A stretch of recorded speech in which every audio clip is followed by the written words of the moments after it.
All right, today we're going to keep reading Tuck, chapter 13. Sometime later, the man in the yellow suit slipped down from the saddle, and tied the Tuck's old horse to a bar of the Foster's fence. He tried the gate. It was unlocked. He pushed through and strode up the path to the door of the cottage.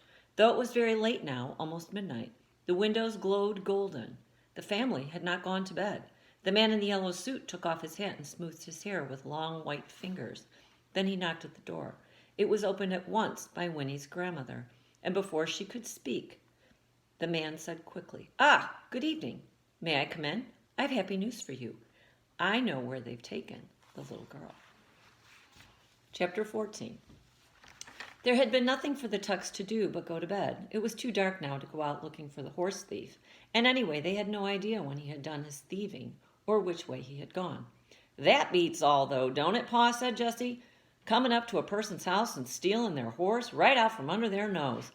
"I got to give you that," said Tuck, "but the question is, was it just some ordinary thief, or was it someone that had some special reason? I don't like it. I got a bad feeling about the whole thing." "Hush now, Tuck," said May. She was spreading a quilt on the old sofa, making it into a bed for Winnie. "You're too much of a worrier. There's nothing we can do about it now, so there's no sense fussing. You've got no reason to think there's anything peculiar about it anyway. Come on, we'll get a good night's sleep and figure it out in the morning when we're fresh. Boys, up you go, and don't get talking. You'll keep us awake. Winnie, child, you bed down too. You'll sleep first rate on the sofa here." But Winnie did not sleep at all. Not for a long, long time. The cushions of the sofa were remarkably lumpy and smelled like old newspapers. And the chair pad May had given her for a pillow was thin and hard and rough under her cheek. But far worse than this was the fact that she was still in her clothes, for she had firmly refused the offer of May's spare nightgown, with its seeming miles of faded cotton flannel. Only her own nightgown would do, and the regular bedtime routine. Without them, she was painfully lonely for her home. Her joy on the road that morning had completely disappeared. The wide world shrank, and her oldest fears rolled freely in her consciousness. It was unbelievable that she should be in this place. It was an outrage, but she was helpless to do anything about it, helpless to control it, and exhausted by the conversation in the rowboat. Was it true? Could they really never die, these Tucks? It had evidently not occurred to them that she might not believe it. They were only concerned that she keep the secret. Well, she did not believe it. It was nonsense. Wasn't it? Well, wasn't it? Winnie's head whirled. Remembering the man in the yellow suit was the only thing that kept her from weeping. "He's told them by now," she thought, rehearsing it. "They've been looking for me for hours, but they don't know where to look. No, the man saw which way we were headed. They're out looking for me right now." She went over it again and again, lying wrapped in the quilt, while outside the moon rose, turning the pond to silver. There was a hint of mist, now that the air was cooler, and the frogs talked comfortably. Crickets soon joined in with their shrill, rhythmic song. In the table drawer, the mouse rustled softly, enjoying the supper of flapjack crumbs May had put there for him. And at last these things were clearer in Winnie's ears than the voice of her thoughts. She began to relax, listening to the sound-filled silence. Then, just as she was drifting into sleep, she heard soft footsteps, and May was beside her. "You resting easy, child?" she whispered. "I'm all right, thank you," said Winnie. "I'm sorry about everything," said May. "I just didn't know no other way but to bring you back with us. I know it ain't very happy for you here, but, well, anyway, you had a good talk with Tuck." "I guess so," said Winnie. "That's good. Well, I'm going back to bed. Get a good sleep." "All right," said Winnie. But still May lingered. "We've been alone so long," she said at last. "I guess we don't know how to do with visitors. But still in all, it's a good feeling, you being here with us. I wish you was ours." She put out an awkward hand then and touched Winnie's hair. "Well," she said, "good night." "Good night," said Winnie. Tuck came too a little later to peer down at her anxiously. He was wearing a long white nightshirt and his hair was rumpled. "Oh," he said, "you still awake? Everything all right?" "Yes," said Winnie. "I didn't mean to go disturbing you," he said, "but I've been laying in there thinking I ought to be setting out here with you till you went to sleep." "You don't have to do that," said Winnie, surprised and touched. "I'm all right." He looked uncertain. "Well, but if you want something, will you holler? I'm just in the next room. I'd be out here like a shot." And then he added gruffly, "It's been quite a time since we had a natural growing child in the house." His voice trailed off. "Well, try to get some sleep. Sleep. That sofa there? I guess it ain't the kind of thing you're used to. It's fine, said Winnie. The bed's no better, or I'd switch with you, he said. He didn't seem to know how to finish the conversation, but then he bent and kissed her quickly on the cheek and was gone.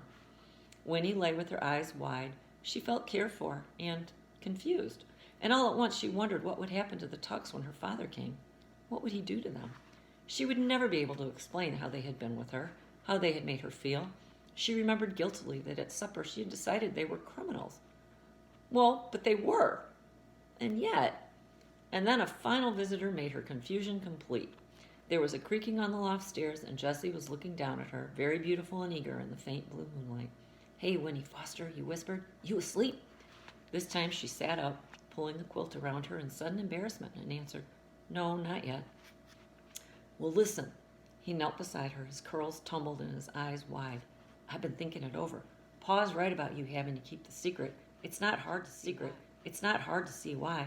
But the thing is, you knowing about the water already and living right next to it so you could go there any time, well, listen, how'd it be if you was to wait till you're 17, same age as me, heck, that's only 6 years off, and then you could go and drink some. And then you could go away with me. We could get married even. That'd be pretty good, wouldn't it? We could have a grand old time, go all around the world, see everything. Listen, Ma and Pa and Miles, they don't know how to enjoy it, what we got. Why, heck, Winnie, life's to enjoy yourself, isn't it? What else is it good for? That's what I say, and you and me, we could have a good time that never stopped. Wouldn't that be something? Once more, Winnie adored him. Kneeling there beside her in the moonlight, he wasn't crazy. How could he be? He was just amazing. But she was struck dumb. All she could do was stare at him. You think on it, Winnie Foster, Jessie whispered earnestly. Think on it some and see if it don't sound good. Anyway, I'll see you in the morning, all right? All right, she managed to whisper in return. He slipped away then, back up the creaking steps, but Winnie sat upright, wide awake, her cheeks burning. She could not deal with this remarkable suggestion. She could not think on it, for she didn't know what to believe about anything. She lay down again, finally, and stared into the moonlight for another hour and half an hour before she fell asleep. Chapter 15. In Tree Gap, the same moonlight silvered the roof of the Touch-Me-Not cottage, but inside the lamps were burning. That's right, said the man in the yellow suit. I know where she is. He sat back in his chair in the Foster's spotless parlor, crossing his long, thin legs, and the suspended foot began a rhythmic jiggling. He hung his hat on his knee and smiled, his eyes nearly closed. I followed them, you see. She's with them now. As soon as I saw they'd arrived at their destination, I turned around and came directly back. I thought you'd be staying up. You've been looking for her all day, of course. It must be quite a worry. He lifted a hand then, ignoring their exclamations, and began to smooth the thin hairs of his beard. You know, he said thoughtfully, I've come a long way, looking for a wood exactly like the one you've got next door here. It would mean a great deal to me to own it. And how pleasant to have neighbors like yourselves. Now understand, I wouldn't cut down many of the trees. I'm no barbarian, you can see that. No, just a few. You wouldn't find it different at all, really. He gestured with his long white fingers and smiled, his face crinkling pleasantly. We'd be good friends, I think. Why, the little girl and I were friends already. It would be a great relief to see her safely home again, wouldn't it? He clicked his tongue and frowned. Dreadful thing, kidnapping. Isn't it fortunate that I was a witness? Why, without me, you might never have heard a word. They're rough country people, the ones that took her. There's just no telling what illiterates like they might do. Yes, he sighed, lifting his eyebrows and smiling again.